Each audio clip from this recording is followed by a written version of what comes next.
घरात जर भाजीला काही शिल्लक नसेल ना, तर तुम्ही ही झटपट तयार होणारी झणझणीत कांद्याची चटणी करून तर बघा, भाकरीबरोबर एक नंबर लागते.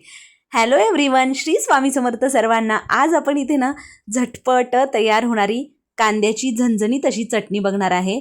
अगदी 5च मिनिटात ही चटणी तयार होते. बरं, घरात जर भाजीला शिल्लक नसेल किंवा आता उन्हाळ्याचे दिवस चालू आहेत, खूप काही खाण्याची इच्छा होत नाही, तर तुम्ही ही तोंडी लावणीसाठी सुद्धा चटणी ट्राय करू शकता.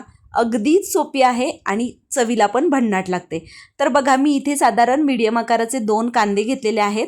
आपल्याला टरफल काढून घ्यायचं आहे आणि त्यानंतर या पद्धतीने कांदा बारीक चिरून घ्यायचा आहे. आता कांद्याचा जो मधला भाग आहे तो काढून टाकायचा आहे आणि या पद्धतीने बारीक चिरलेला कांदा एका बाउलमध्ये घेतला.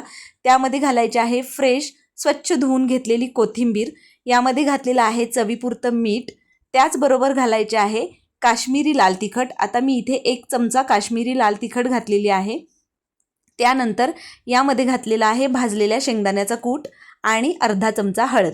आता 2 चमचे भाजलेल्या शेंगदाण्याचा कूट घालून घ्यायचा आणि त्यानंतर याला आपल्याला एक फोडणी करायची आहे.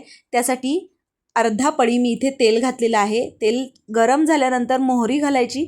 अर्धा चमचा मोहरी घालायची. मोहरी छान तडतडू द्यायची. त्यानंतर यामध्ये घालायचं आहे अर्धा चमचा जिरं, हिंग घातलेला आहे पाव चमचा आणि कढीपत्त्याची 4 ते 5 पानं घालून घ्यायची आणि ही गरमागरम फोडणी या कांद्यावर घालून घ्यायची आहे. छान मिक्स करून घ्यायचं आणि इथे बघा, आपला झणझणीत असा कांद्याची चटणी खाण्यासाठी तयार झालेली आहे. ज्वारीच्या भाकरीबरोबर, बाजरीच्या भाकरीबरोबर भन्नाट लागते.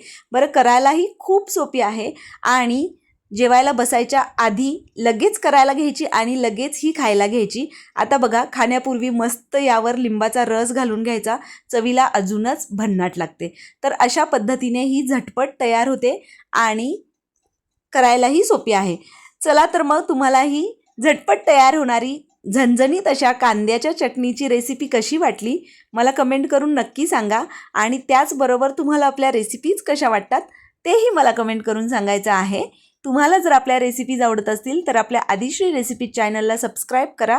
बेल आयकॉन प्रेस करायला अजिबात विसरायचं नाही, जेणेकरून इथून पुढे येणारे असेच नवनवीन आणि छान छान रेसिपीच्या नोटिफिकेशन्स तुम्हाला मिळतील आणि त्या सगळ्या रेसिपी तुम्हाला ट्राय करता येतील.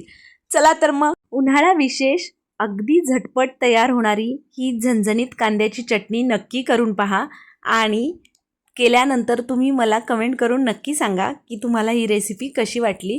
चला तर मग, भेटूया अशा एका नवीन छान खमंग झणझणीत अशा रेसिपीसोबत. तोपर्यंत मस्त रहा, छान छान रेसिपी ट्राय करून खात रहा.